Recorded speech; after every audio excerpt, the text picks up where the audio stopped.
Hello divine souls, जय श्री राम, जय बाबा नीम करोली महाराज के। तो आज हम लोग एक स्टोरी पे बात करते हैं कि एक नशा ने एक पिता को कैसे अपनी बेटियों के लिए बहुत ज़्यादा ही बोझ बना दिया। देखिए, एक गांव में ना एक पिता रहता था, उसकी 4 बेटियां थी। तो वो जो पिता है वो डेली हर दिन नशा करता था, स्मोकिंग करता था, शराब पीता था और अपना काम करता था। लेकिन काम पे तो उसका मन लगता नहीं था। क्यों? क्योंकि कमा तो रहे हैं लेकिन पैसे बच नहीं रहे हैं, पैसे सब शराब में जा रहे हैं। अब जो घर पे बेटियां हैं 4, अब वो भी शादी की उम्र हो गई है उनकी।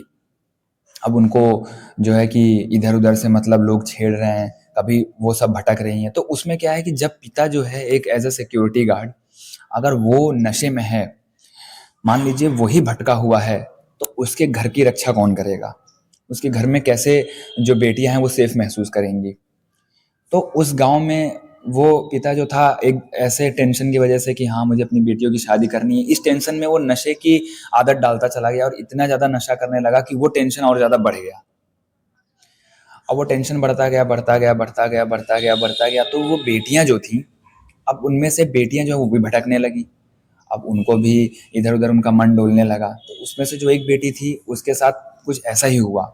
अब पिता तो नशा ही करता था, अब बेटियां जो है अपने उससे बाहर हो गई।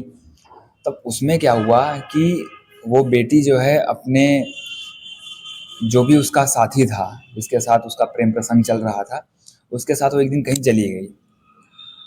तो पिता घर पे आया तो वो तो होश में है नहीं। अब उसमें बाकी घर में सब परेशान है लेकिन पिता को कोई होश नहीं है, क्या करना है क्या नहीं, कुछ नहीं। फिर वैसे ही चलता रहा, चलता रहा। फिर वो नशे की आदत से बाहर नहीं निकला, मतलब वो बाहर निकल ही नहीं पा रहा था। फिर एक बार ऐसा हुआ कि दूसरी बेटी थी, उसके साथ भी ऐसा ही हो गया। अब ऐसा सिलसिला, फिर वहां पे भी उसका होश नहीं आया, उसको दिमाग नहीं खुला। अब क्योंकि उसको कुछ आंख खोलने वाली चीज मिल नहीं रही थी। क्योंकि वो अगर बेटियां थी, या अगर पहले ही पता होता कि मेरी बेटियां हैं, तो वो ना पीता। लेकिन बेटियां थी, लेकिन उसको इस चीज का कोई भी वो नहीं था कि बर्डन नहीं था, मतलब कोई भी टेंशन नहीं होती थी कि भैया बेटियां हैं, इनकी सेफ्टी के लिए कौन, कुछ नहीं। अब वो नशा करता गया और आदी हो गया, काम भी अपना छोड़ दिया। फिर क्या हुआ कि दूसरी बेटी के साथ जब वही सेम चीज हुई, तब कहीं जा रहा था, वो रास्ते में एक जगह जा रहा था, अपने गांव से बाहर जा रहा था। तो उसको एक पुजारी मिलते हैं। तो पुजारी मिले। अब देखिए कैसे दिमाग बदलता है, ईश्वर कैसे राह दिखाते हैं। लेकिन वो जो 2 लड़कियां थी, उनके ये काम करने के बाद ही उसको सीख क्यों मिली? तो इसमें क्या होता है कि वो पुजारी थे, तो उन्होंने कहा कि प्रभु मैं पीता बहुत हूँ, अपनी बेटियों के टेंशन की वजह से उनकी शादी कर रही है, लेकिन बेटियों की शादी तो हो नहीं रही है, वो तो भाग जा रही हैं। वो तो प्रेम प्रसंग उनका दूसरी तरीके से हो रहा है और वो वहां से निकल जा रही हैं। तो पुजारी जी ने समझाया कि ये तुम्हारे ही कर्मों का परिणाम है। अब तुम उस टेंशन को हटाने के लिए तुम शराब पी रहे हो, नशा कर रहे हो। अब वो नशा तुम्हें थोड़े टाइम के लिए हटा देता है। थोड़े टाइम के लिए उसने हटाया। अब बेटियों का जो एनर्जी है और जो आपकी एनर्जी, वो मैच हो नहीं रही है। अब उनका तो टाइम हो गया है शादी करने का, अगर उनके टाइम से शादी नहीं करोगे तो कैसे वो अपने जीवन को आगे बढ़ाएंगी? तो पुजारी जी ने कहा, तो पुजारी जी काफ़ी चीज़ें समझाए। फिर उन्होंने कहा कि देखो, तुम जितना नशा करोगे, तुम जितना ही नशे में उस टेंशन को भूलोगे, उतने ही ज़्यादा उनके साथ ये सब चीज़ें होंगी। तब उसने सोचा कि यार ये तो बहुत गलत हो गया। तब उसकी आंख खुली कि मेरे ही कर्मों के परिणाम उनकी बेटियों को मिल रहा है। मतलब बेसिकली क्या है कि जिन बेटियों का पिता शराब पी रहा है, नशा कर रहा है, अपनी बेटियों का ध्यान नहीं दे रहा है, अब वो सारी चीज जो है उसके ऊपर नहीं आ रही, वो सारा उसके परिवार पे जा रहा है, मतलब उनकी बेटियों पे जा रहा है। अब उनकी बेटियों का जीवन में क्या चल रहा है कौन जानता है? कोई नहीं जानता। लेकिन अगर तुम ध्यान देते, तुम इन सब चीज़ों से दूर रहते, तुम कायदे से कमाते, पैसे इकट्ठे करके अपनी बेटियों की शादी करते, तो ये सब चीज़ें ना होती। तो पुजारी जी ने यही सब चीज़ें उनको समझाई। उसके बाद उन्होंने कहा कि तुम ऐसा करो कि तुम अपना जो है 1-2 महीने के लिए बिल्कुल इस सब चीज़ों से दूर होके देखो, मतलब इस नशे की लत को छोड़ो। अब उसको एकदम आँख खुला, उस उस पिता की एकदम से आंखें खुली। उसने कहा यार मेरी बेटियों के साथ बहुत गलत हो रहा है। क्योंकि मैं तो चाहता नहीं था ना, कि मुझे तो टेंशन थी कि यार अपनी बेटियों की शादी करनी है, और उस चक्कर में मैंने आदी कर लिया अपने आप को, नशे की लत लगा ली।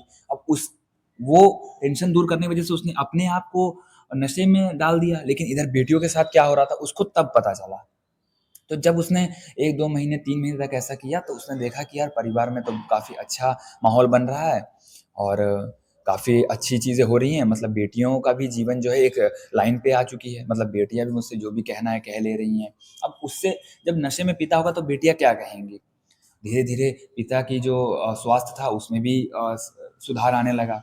बेटियाँ भी मतलब सही रास्ते पे आने लगी, जो घर परिवार था सँभलने लगा।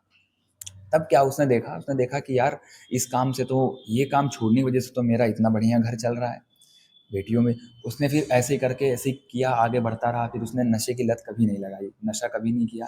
1 साल, 2 साल, 3 साल तक कमाया उसने और उसने फिर बाद में जो दोनों बेटियाँ थीं उनकी एक ही साथ शादी करी और दोनों की बहुत धूम-धाम से शादियाँ भी करी उसने। बहुत अच्छे से वो चली भी गईं और ये भी खुश था। इसके ऊपर से सारा टेंशन भी हट गया था कि मुझे अपनी बेटियों की शादी करनी है और बेटियाँ भी खुशी-खुशी वहाँ से विदा हो गईं। तो देखिए, जो नशे की लत है ना, वो इंसान थोड़े टाइम के लिए अपने टेंशन को भुलाने के लिए पीता है। लेकिन उसके पीछे क्या हो रहा है, क्योंकि वो तो नकारात्मक ऊर्जा बना रहा है, वो तो अंधकार में जा रहा है। अब उस अंधकार की वजह से जो घर में इम्पैक्ट पड़ रहा है ना, वो बहुत नेगेटिव पड़ता है। कभी-कभी हम जितना सोचते हैं, उससे कई ज़्यादा गुना इफ़ेक्ट जो है, वो नेगेटिविटी हमारे घर परिवार में डाल रही होती है। इसीलिए जो भी पिता हैं अपने घर परिवार को अगर बिल्कुल बेहतर चलाना चाहते हैं, पैसे कम हैं कोई बात नहीं, आप कमा रहे हो कोई बात नहीं, आप दिहाड़ी कर रहे हो कोई बात नहीं, लेकिन अगर आप नशे वगैरह से दूर होते हो तो आप देखना आपकी कमाई जो होगी ना वो उतनी ही बरकरार रखेगी आपको। मतलब जैसे आप दिन के 500 1000 रुपये कमा रहे हो, तो जो आपका 1000 रुपये है ना, वो आपका 1000 रुपये फलता फूलता दिखेगा। और वही जब गलत पैसे, मतलब जो पैसे गलत जाता है, खासकर आपके कमाए हुए पैसे जो हैं अगर गलत जगहों पे जाएगा, अंधकार वाली जगहों पे जाता है, तो लक्ष्मी नाराज़ होती हैं। तो वो पैसा जो है ना, वो गलत ही इम्पैक्ट देगा। फिर इसमें आप कितना भी कमा लो, आपको पॉज़िटिव रिज़ल्ट नहीं देगा। वो कहीं न कहीं बैक में आपके खाते में नोट हो रहा होगा। वो नेगेटिविटी कहीं न कहीं बैक हो रही होगी। इसीलिए आप जीवन में नशा कर रहे हो, तो कृपया करके इस चीज़ को बिल्कुल अवॉइड करते चले जाओ। आप नाम जप नहीं कर रहे हो, भक्ति नहीं कर रहे हो, कोई बात नहीं। आप पहले अपनी आदतों को सुधारो। पहले देखो कि आप कौन-सी तरफ बढ़ रहे हो। अंधकार की तरफ जा रहे हो या रोशनी की तरफ जा रहे हो? क्योंकि कमा तो आप पहले भी रहे थे ₹1000 पर डे, ₹1000 अभी भी कमा रहे हो, लेकिन पहले और अब में क्या बदलाव आया है? पहले जब आप ₹1000 में से 100, 150, 200 की जब शराब पीते हो, जब सिगरेट स्मोक करते हो महीने में, तो वो जो है उसकी वजह से जो बचे हुए आपके पास 700-800 थे ना, वो गलत जगह जाने लगता है। इतना बड़ा एनर्जी का मतलब आप कह सकते हो कि एनर्जी का इम्पैक्ट इतना ज़्यादा होता है। अगर आपके साथ ऐसा हो रहा है, आप कोशिश करके देखो। आप अगर नेगेटिविटी में नहीं हो, आप सपोज़ करो कि 500 या 1000 रुपए दिहाड़ी अपना कमा रहे हो महीने 1 दिन का और उसके बाद आप उन पैसों को सही तरीके से इस्तेमाल कर रहे हो, तो वो आपको बरकत देंगे, आपके जीवन में बाधा नहीं आएगी। आप जो भी काम करोगे, छोटा से छोटा काम करोगे, उसमें बाधा नहीं आएगी। आपका काम वो फूलेगा। इसीलिए आप टेंशन में अगर पी रहे हो, तो कृपया छोड़ दो। जय श्री राम, जय बाबा नीम करोली महाराज की।